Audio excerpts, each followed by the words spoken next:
Bonjour à toutes et à tous, c'est Hermès, j'espère que vous allez bien. Je voulais faire une vidéo plus pédagogique, beaucoup de bon sens dans cette vidéo, avec toujours beaucoup de bienveillance, pour accompagner tous les nouveaux qui vont arriver sur les marchés financiers, et notamment sur les crypto-actifs, parce qu'il y a un ami, un voisin, un cousin, un frère, un parenté qui vous en a parlé.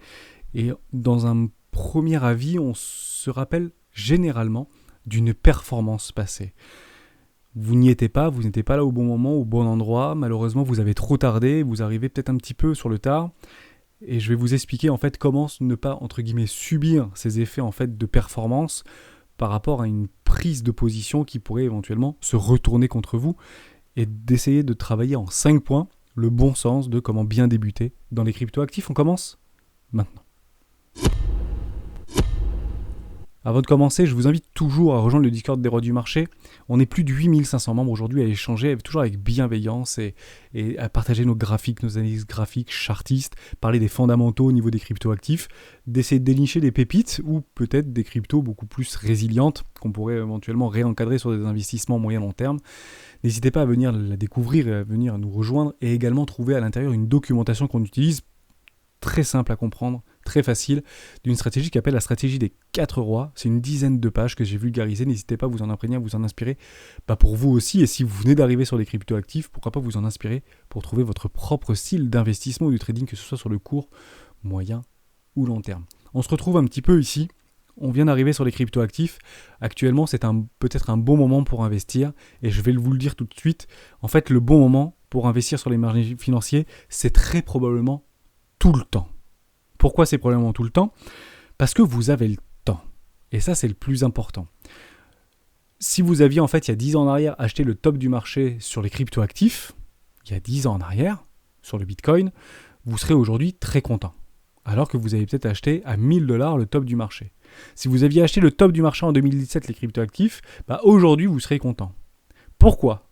Parce que l'objectif sur les marchés, c'est pas d'avoir raison, c'est de gagner.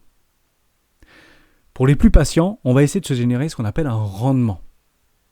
Et on appelle ça, dans le jargon entre guillemets des financiers, ce qu'on appelle des rendements dits infinis, en utilisant notamment ce qu'on appelle les intérêts composés. On réinvestit nos gains passés dans les investissements futurs. Très intéressant.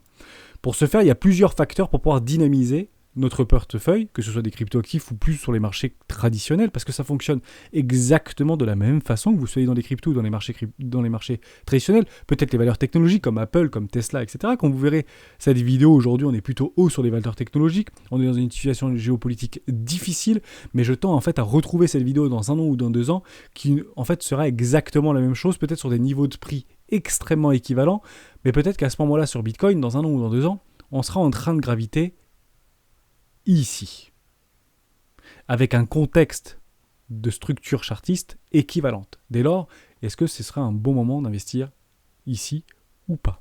La première chose, et je le rappellerai jamais assez, c'est qu'on a le temps chez les rois.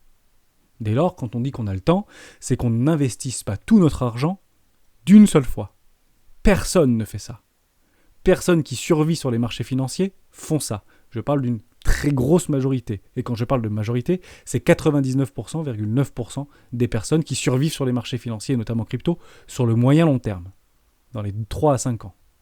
Si vous mettez all-in sur une position d'achat et que vous ne capitulez pas dans un fort retracement, alors que généralement les nouveaux entrants dans la majorité arrivent lorsque ça brille et non pas lorsque ça bouge, dès lors, est-ce que vous êtes prêt à encaisser une perte de 50 ou de 70%? C'est arrivé 1 fois, c'est arrivé 2 fois, c'est arrivé 3 fois, c'est arrivé 4 fois, c'est arrivé 5 fois, ça arrivera 6 fois, ça arrivera 7 fois, et ça arrivera 10 fois, et ça arrivera probablement 150 fois dans les 150 prochaines années. Ça, c'est très important. Il vous faudra également choisir un exchange pour pouvoir acheter des crypto-monnaies. Dès lors, vous avez énormément d'avis sur YouTube, et la plus grande université du monde, c'est YouTube. N'hésitez pas à y aller directement, et d'aller chercher en fait votre exchange qui vous semble, entre guillemets, le plus intéressant pour vous. Mais pas en termes de sécurité, parce qu'aujourd'hui, les plus gros exchanges se valent tous. Je vais citer Crypto.com, Binance, FTX, Bybit, Coinbase, et j'en passe. Ils se valent plus ou moins tous. Par contre, ils n'ont pas les mêmes catégories, les mêmes niveau de trading, les mêmes nombres de cryptoactifs, et il faudra aller là où, en fait, où ça vous ressemble le plus. Si vous êtes attaché par des toutes petites capitalisations, des toutes petites cryptoactifs qu'on ne trouve plus ou moins nulle part, Getio est un bon candidat, ou Binance est un bon candidat, par exemple, parce que beaucoup de cryptos, et il y a un launchpad qui permet en fait d'intégrer des nouvelles cryptos. Si vous êtes plutôt sécure, et vous avez en fait aussi dans les cryptoactifs, ça vous plaît, mais vous venez plutôt, vous, du marché traditionnel, des valeurs technologiques, du CAC 40, du DAX, du S&P 500 ou du Nasdaq, à ce moment-là, Bitpanda serait peut-être un bon candidat. Bitpanda est autrichien, propose des valeurs technologiques, propose, entre guillemets, du trading, ou de l'investissement, pardon, plutôt investissement sur Bitpanda, de l'investissement sur des valeurs technologiques ou des valeurs plus traditionnelles, mais également des cryptoactifs. Peut-être un bon candidat. Ok ? Dès lors, faites comme tous. Vous allez effectivement mettre tuto et l'exchange que vous choisissez, ou avis de l'échangeur. Vous regarderez les frais de transaction. Si vous êtes un trader, entre guillemets, court terme ou un day trader et que vous avez envie vraiment de vous imprégner dans le day trading, bien évidemment, vous ne mettrez qu'au début qu'une toute petite fraction de votre capital d'investissement ou de votre capital de trading et vous irez chercher des échangeurs avec des faibles taux de commission.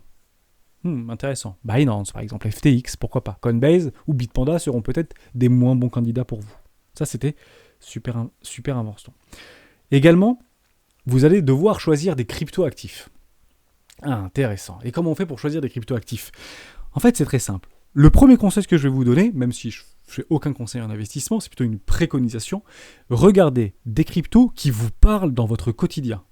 Si vous êtes fan de musique, à ce moment-là, allez vers des cryptos peut-être qui englobent le marché de la musique. Audius, par exemple, ou des crypto-actifs qui pourraient être proposés par Spotify, Deezer, etc. Pourquoi pas ? Il en existe beaucoup. Si vous êtes un gamer, et un gamer vraiment acharné, à ce moment-là, allez plutôt regarder des cryptos plutôt dans le gaming. Ça peut être intéressant aussi. Faites vos recherches dans le fondamental. C'est extrêmement simple. Vous mettez, par exemple, AXS, c'est Axie Infinity, crypto, et vous mettez avis dans le Google ou dans YouTube. Et ça va vous donner en réalité énormément d'informations sur ce token. On va vous donner en fait des analyses fondamentales sur éventuellement une prédictivité, qu'est-ce que ça peut devenir dans l'avenir, est-ce que ça va mourir, est-ce que ça va continuer à se développer, est-ce que ça peut faire x10 ou x100, est-ce que... Renseignez-vous, informez-vous avant d'investir bien évidemment, et avant d'appuyer sur le bouton achat. Le plus facile sur les marchés financiers, je vais casser l'idée reçue, c'est pas de s'y mettre. Le plus facile, c'est d'acheter. Le plus difficile sur les marchés financiers, c'est de vendre. C'est très important ce que je vous dis. Dès lors, pour essayer de mettre en place une rationalisation, une structuration de pensée pour pouvoir investir de façon rationnelle sur les marchés financiers ou les marchés cryptoactifs, évidemment, c'est de mettre un plan d'investissement, de savoir à quel moment j'achète, à quel moment je vends. Simple, bon sens, mais très difficile à faire. Pourquoi ? Parce que les marchés financiers ne sont que psychologie et émotion. 80% des marchés financiers jouent en fait sur les sensations, sur les émotions et sur la psychologie. Ça, c'était super important. Si vous voulez aller un petit peu plus loin, 5e point, et peut-être le point le plus important, allez faire un petit tour sur la playlist pédagogie des rois du Bitcoin. Je vous ai proposé en fait plusieurs playlists, comment moi je travaille, alors que c'est quelque chose qui est extrêmement vulgarisé, j'applique coûte que coûte et scrupuleusement ce que je vous livre au quotidien. Je l'applique moi. Je vais aller encore plus loin. Pour ceux que ça intéresse, bien évidemment, je vous ai sélectionné une dizaine de chaînes complémentaires aux cryptoactifs, comme par exemple ProIndicator, qui est plutôt un trader ou un range trader et un trader de tendance. Vous avez CryptoMonalysis, qui est plutôt un héliotiste, qui utilise les vagues d'Elliott, qui sont rationnelles, qui permettent en fait de rationaliser des investissements, de nous rassurer, parce que les mathématiques sont rassurants, et on les a appris à l'école, et c'est quelque chose qu'on comprend. Les probabilités, les statistiques, c'est quelque chose qu'on comprend relativement facilement. Or, on essaye de rationaliser quelque chose qui est purement irrationnel et 100% irrationnel, qui sont les marchés financiers. Vous avez Slashcoin, qui est plutôt en fait spécialisé dans les Ichimoku Kinkuyo, et vous en avez d'autres, évidemment. Zap Crypto, pour avoir un peu la tendance du marché aussi, que j'aime beaucoup. Zap Crypto qui peut être très intéressant. D'ailleurs, si vous n'êtes pas abonné, moi je suis abonné, j'aime bien l'écouter en fond, Zap Crypto, sur des influenceurs qui sont très similaires à la chaîne des rois du Bitcoin. On dit plus ou moins à peu près la même chose, mais l'idée c'est aussi de pouvoir en fait se rassurer et de se détendre.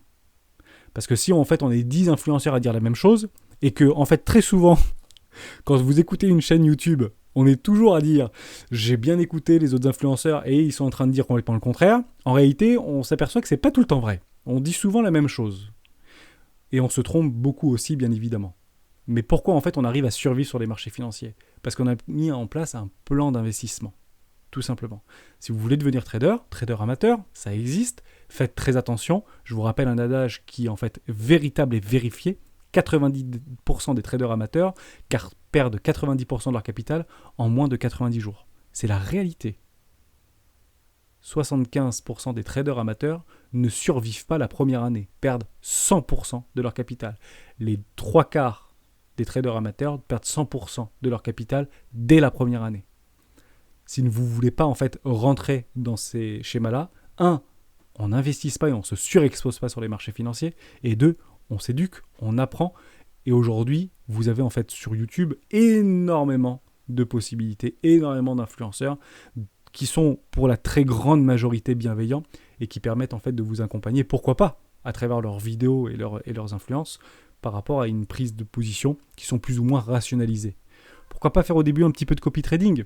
Ou pourquoi pas faire au début un petit peu, parce que l'objectif, et le plus important, c'est que vous trouvez votre propre style d'investissement.